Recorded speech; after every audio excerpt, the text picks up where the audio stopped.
Caitlin Clark is the only woman in basketball to ever sign with Wilson Basketball, and she's the only athlete since Michael Jordan to do so.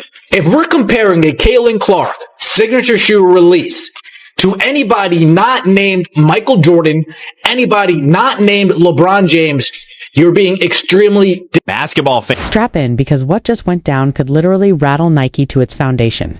The multi-billion-dollar empire is reeling after bombshell news ripped through the sports universe. And yes, this isn't some baseless rumor. Word inside Nike's HQ is that execs are sweating bullets as the company hits a crossroads nobody predicted. For years, the $200 billion powerhouse thought it had snagged the ultimate icon. The female equivalent of Michael Jordan, Caitlin Clark's headline-grabbing $28 million contract was hailed as a steal for a generational phenom, capable of transforming women's basketball and powering Nike's next decade. But hold on, here's the kicker. Out of nowhere, Wilson, yes, the basketball brand, dropped a commercial so electrifying, so emotionally loaded, it left Nike's marketing team gaping. In minutes, Wilson snatched the spotlight and flipped the entire playbook.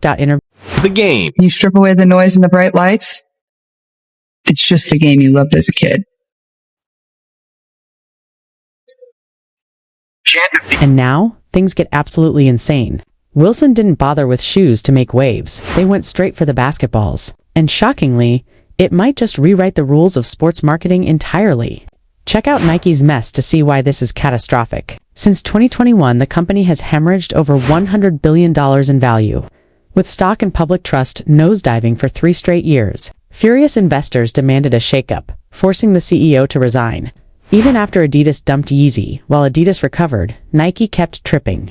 Analysts now predict an 11.5% sales drop this quarter to $11 billion, marking the worst plunge since the 2020 pandemic chaos. Nike's fresh CEO, Matthew Friend, promised a daring revival, but pros like David Schwartz of Morningstar warned that flashy kicks won't erase years of blunders. A full-scale multi-billion-dollar product overhaul is needed, something that could drag on for years. Enter Caitlin Clark, a superstar 4 times bigger than any male college phenom and twice as famous as Angel Reese. Every major brand curries label, Adidas, Under Armour wanted her. Yet, she picked Nike, staying loyal to the company that shaped her college career. Fans were salivating for her signature sneaker, set to redefine women's basketball. But Nike pushed the release to 2026 to 2027, giving Wilson the chance to launch first. Just like that, the entire game flipped upside down, leaving Wilson poised to drop her signature line first. Suddenly, the game had completely changed. But today was the Nike quarterly call, putting to rest any rumors that A, this wasn't a done deal, and B, there are renegotiations at the table. Something that this did clear up as well, it's looking like Caitlin Clark's shoe is coming in Unbelievable. A shoe development cycle of 2 to 3 years. That's absurd. Back in 2003, Nike was so determined to lock in LeBron James. Real. A shoe development timeline of 2 to 3 years, utterly ridiculous. Flashback to 2003. Nike was so obsessed with securing LeBron James that they began crafting his signature sneakers. Before he even inked a deal, he hit the court in his very first NBA game, rocking the secretly codenamed Air Zoom generation. From sketch to hardwood, it took a mere 3 months. That was the lightning-fast efficiency and razor-sharp precision Nike used to deliver back.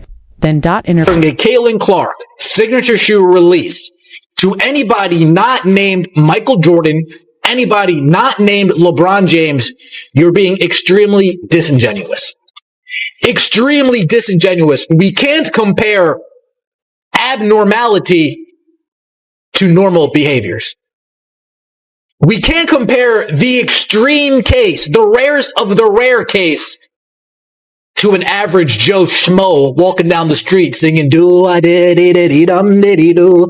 We can't be doing that. We only compare Clark to Jordan, Clark to James, Clark to Tiger, Clark to Gretzky, Clark to... Nike went from a 3-month design sprint to an eye-popping 3-year nightmare, a glaring symptom of serious internal rot. The chatter exploded the second Caitlin Clark inked her deal. She hadn't even logged a single WNBA minute yet, was already earmarked for her own sneaker line, set to drop before Wilson. Critics questioned the sanity of it, but in business, fairness doesn't sell, results do. Case in point, Tim Duncan, a legend on the court, yet Allen Iverson's kicks crushed his in sales. Nike tried launching Duncan's line twice. He shrugged it off, fully aware of the commercial reality. Wilson, though, entirely different ballgame. She dominates Nike's ad campaigns, billboards, and promos.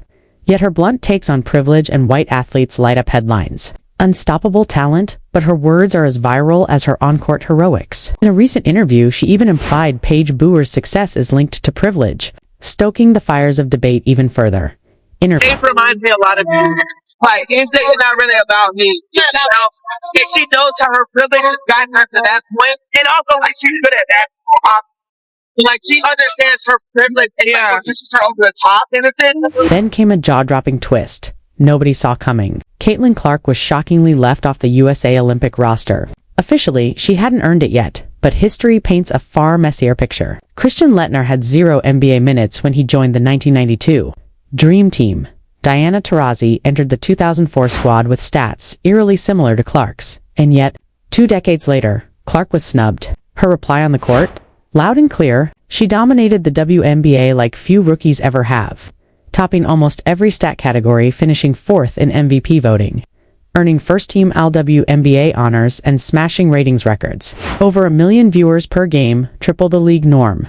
Her playoff debut obliterated attendance records, forcing the Washington Mystics into a bigger arena. Everywhere she went, records fell, and definitions of a superstar were rewritten. Eventually, even Team USA had to admit the mistake. Meanwhile, Nike floundered, tangled in politics and uncertainty around its crown jewel. Then Wilson struck once more. Their latest ad wasn't just marketing, it was pure storytelling brilliance. Opening with just the game, stripped of lights and noise, it captured the raw joy fans remembered from childhood. Emotion, nostalgia, love, and pure basketball passion radiated. Nike, by contrast, tried to please everyone and pleased no one. At the heart of Wilson's campaign, Caitlin Clark, the first woman ever to collaborate with the brand and the only athlete since Michael Jordan to hold such a partnership. Tagline: simple, unforgettable, always basketball, powerful, direct, and delivering